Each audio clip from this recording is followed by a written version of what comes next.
저를 보면 아직도 아프간이 궁금해서 묻는 사람들이 많기 때문에 한 번도 이런 걸 한 적이 없거든요. 뭐 CTS나 최근에 CBS에 처음 제가 15분 프로그램에 처음 했습니다. 그동안 일부러 좀 피했습니다. 세월이 좀 더 지날 때까지.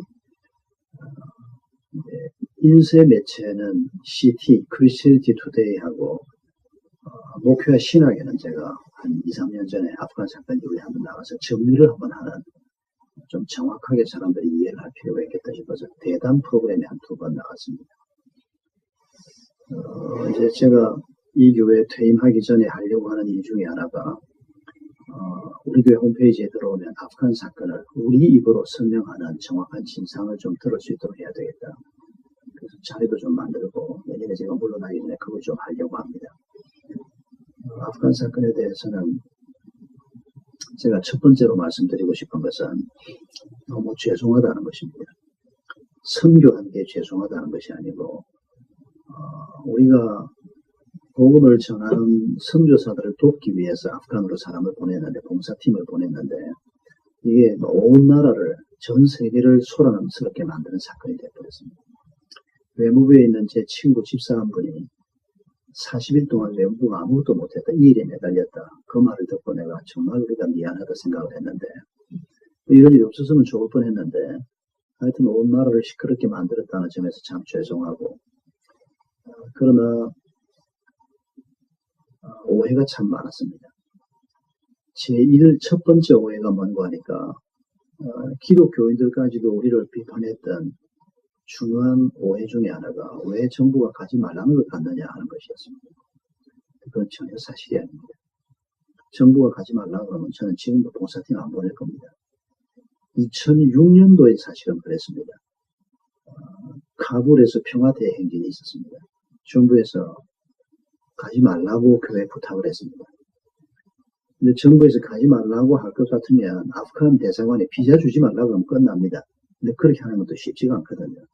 여론의 공격도 있을 수가 있고 여행의 자유가 있는데, 그러니까 전쟁을 하고 있는 건 아니었으니까 준전시 상황이긴 해도 우리 그때 안 보냈습니다.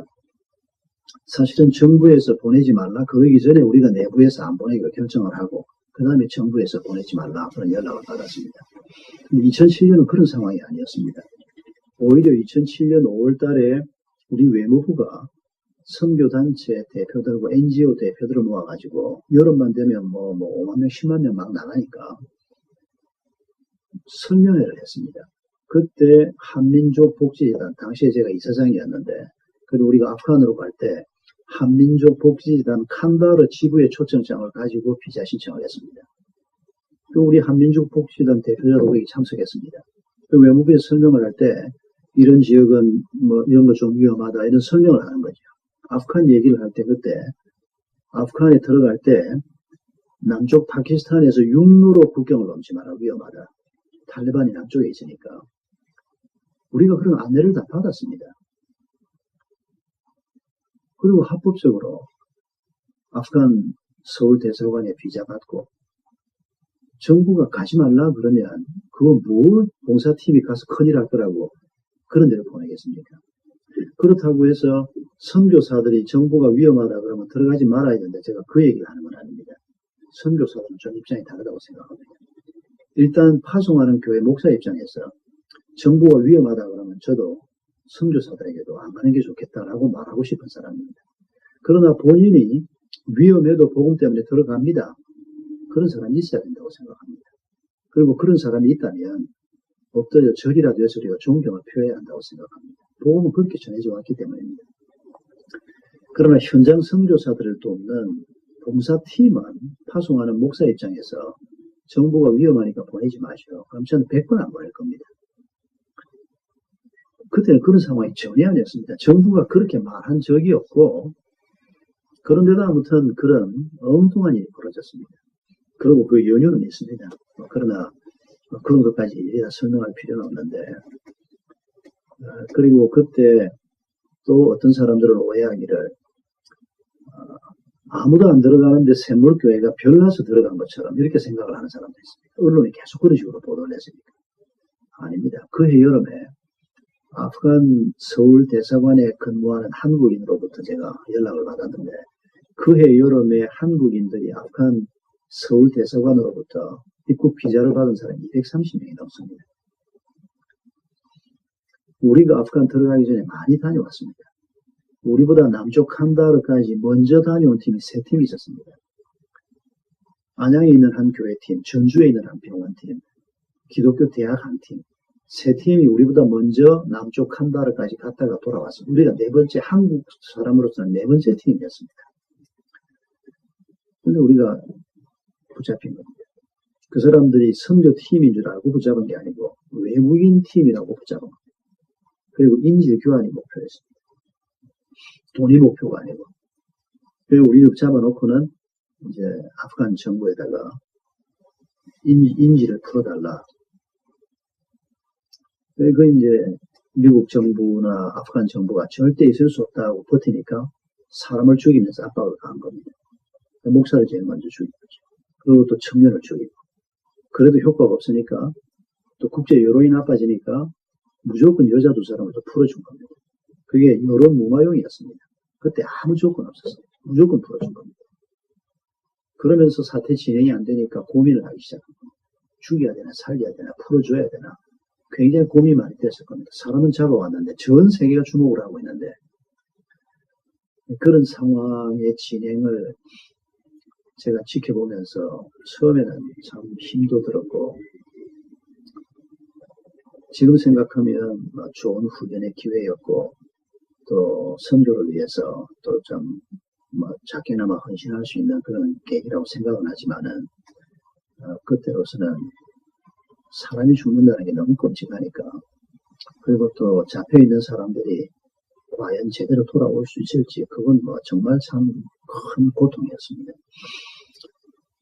하나님의 은혜로 모든 일들이 잘 진행이 되고 2사람은 돌아가셨지만 나머지 23명이 무사히 돌아왔고 그 과정들에서 하나님이 보여주신 것들이 참 많았습니다. 그리고 돌아온 23명이 우리가 세브란스 정신과 팀에다가 이제 부탁을 했습니다.